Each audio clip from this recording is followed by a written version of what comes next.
xibaar yu wér te wóor ca tàng-tàng ba abonnez-vous pour ngeen di mën di jot suñuy vidéo. ngeen jëf ci ànd gi ak ñun ci chaîne bii di Buzz 221 HD ginnaaw bi ñu leen nuyoo comme ni ñu ko daan defee saa su ne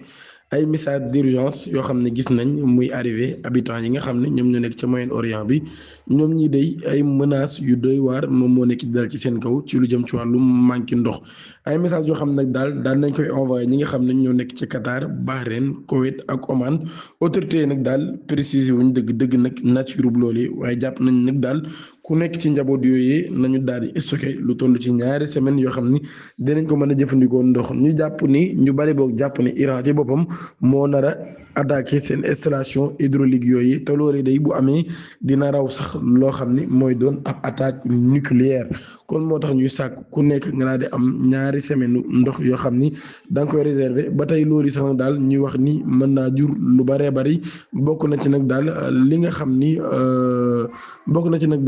li nga xam ni moo di ay nit yu bari yoo xam dinañ daw génne ci bërëb boobee. ba tey ci loolee ñuy wax ni loolu yi mën naa waral boog ay commerce yu bare bari daal di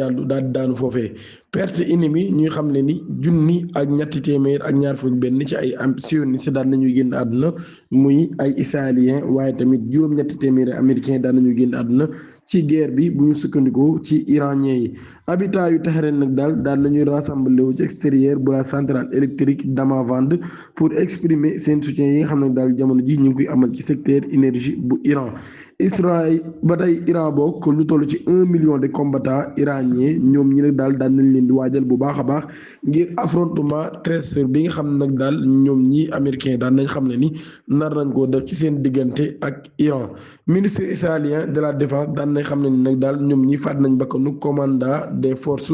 navales des gardiens de la révolution iranienne ba tey l'Iran daan nay annoncé nag daal mobilisation lu toll ci 1 million de combattants pour contrer nag daal li nga xam ne ñoom ñi ñu ngi koy woowee ab guerre terrestre américain suicidaire maanaam kon jàpp nañ nag daal américains yi moom buñ duggee ci xeex boobee ab xaru lay doon ci li nga xam ne nag moo di seen suuf Iran bu ñu sukkandikoo ci ay information yu tax rek nag daal jamono ji daan nañuy concentré seen défense nag daal ci île stratégique bu Kharg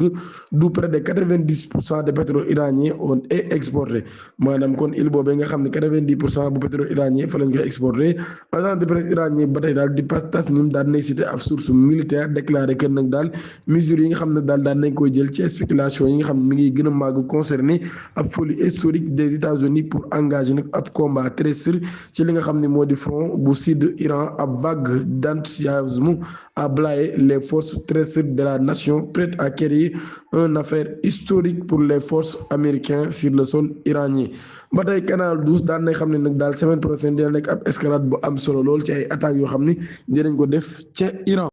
ca Israël ba tey ñuy xam ne ab salve massif des roquettes a été lancé depuis le sud du Liban en direction de Nahariya et des environs alerte yi nag daal kon daan nañ koy dégg pour inclure la périphérie de Gaza les médias israéliens ci boobu nag daal daan nañu wax ne ay explosion yu am solo daan nañ koy dégg ci Nahariya ay médias israéliens ba daal di xam ne si leen d'alerte recensante ci boobu nag daal ca Tel Aviv ak li nga xam ne ñoo ko wër nag daal daan nañ commencé kon di tàkk wala boog ñu ngi koy dégg depuis ay roquettes yoo xam ne Iran moom moo ko daal di dóor médias israéliens di xam ne ay roquettes daan nañ koy tirer depuis le sud du Liban en direction des zones d'avance dans l'armée israélienne à la frontière médias israéliens daal di xam ne événement sécuritaire au nord et sous contrôle militaire gouvernement allemand bi di woote ab cessez-le-feu immédiat boo xam ne daal bu inconditionnel lay doon ci région bi waaye daal jamono ji mu xam ne nag daal dañoo war a am ab solution diplomate rajo israélien nag daal di xam ne ni Iran ci boppam nag daal mi ngi visé Israël avec 3 missiles 2 sur la région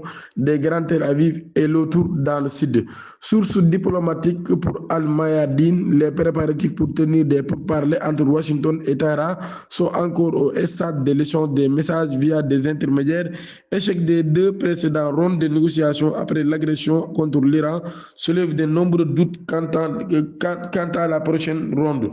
ba tey le président du parlement iranien Mohamed Kalibaf moom mii day daan nay wax doog nasi noonu ci boppam nag daal capable ngir protéger ay soldats am yi nga xam ñoo nekk ci base yi nekk ci région boobee mun nag daal mënu leen a protéger tamit ci li nga xam ne moo di seen territoire maam daal li mu bëgg wax mooy comme mënuñoo sàmm seen soldats yi nga xam ne ñoo nekk ci base américain yi nekk ci région boobee kon nag daal bu ñu jabalee ay soldats ci li nga xam ne moo di territoire iranien bi moom duñ mën a def rek lu dul gën leen a exposé jëm ci seen dee. Site Hébreu, voilà citant le commandement chef du département d'alerte sur le terrain libanais au sein de la division recherche des renseignements militaires Hezbollah nag daal du renoncé mukk ci arme yi nga xam ne yor na ko te da koy wax mu leen nañ même bu fekkee nag daal dañuy dem ak sax guerre boo xam ne dafay niroo guerre ba amoon ca Karbala parewuñ benn yoon ngir bàyyi nag seen arme yi nga xam ne daan nañ koy yor. média israélien ab événement sécuritaire boo xam ne daal bu difficile lay doon jamono ji ñi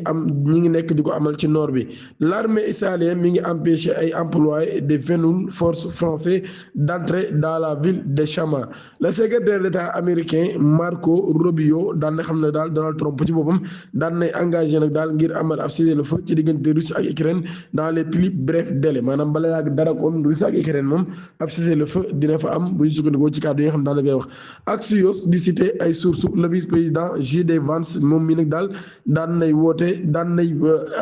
J.D. Vance a eu un appel difficile avec Benjamin Netanyahu lundi au cours duquel il lui indique que les prévisions israéliennes concernant la chute du régime iranien étaient très optimistes maanaam J.D. Vance ci boppam nag daal wax nag Netanyahu appel boo xam ne bu xaw a métti la wax ak moom sax ba ci prévision yi nga xam ne Israël waxoon na ko nag daal ni dinañ daaneel régime iranien bi mu ni loolu nag daal lu xaw a optimiste la ba tey wala boog lu optimiste la lool. Armée iranien bi nag daal di xam ne ni ñi ngi amal ay opération par drone contre le plus grand centre de soutien et de logistique de l'armée israélienne ci Tel Aviv. Représentant de l'Iran à l'ONU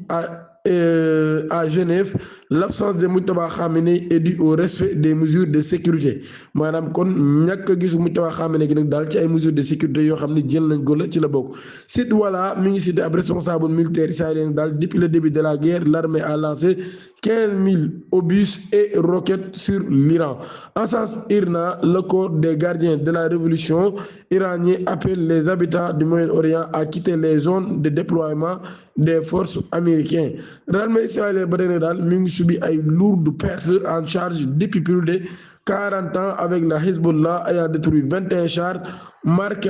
Merkava dans des embuscades à une seule journée ba tey ci loolu nag daal ñu xam ne ni kon jamono ji ñoom Israël ñu ngi subir lu metti kon ci wàllum perte ci seen armée ak yu ni mel. Yémen sous le titre nous restons fidèles à la Palestine au Liban et à l'Iran nous sommes prêts à toutes les options maanaam kon loolu daal lañu daal di xamle 2 millions de personnes daal nañu rassembler à la place de Chaban dans la capitale de yéménite Sanaa en soutien à la Palestine au Liban et à l'Iran maanaam kon ñaari millions ci ay nit ñoo dajoo ci benn bërëb ca Yémen ngir nag daal di wane seen jàppale Iran Palestine ak ñi nga xam ni ñoo di Liban. Ancien secrétaire du parti travailliste britannique George Galloway sur X nag daal daan na xam ne ni Koweït ci boppam daal daan na a été volé à l'Irak par les Britanniques, le Bahreïn a été volé à l'Iran par les Britanniques, les Émirats arabes unis ont été volés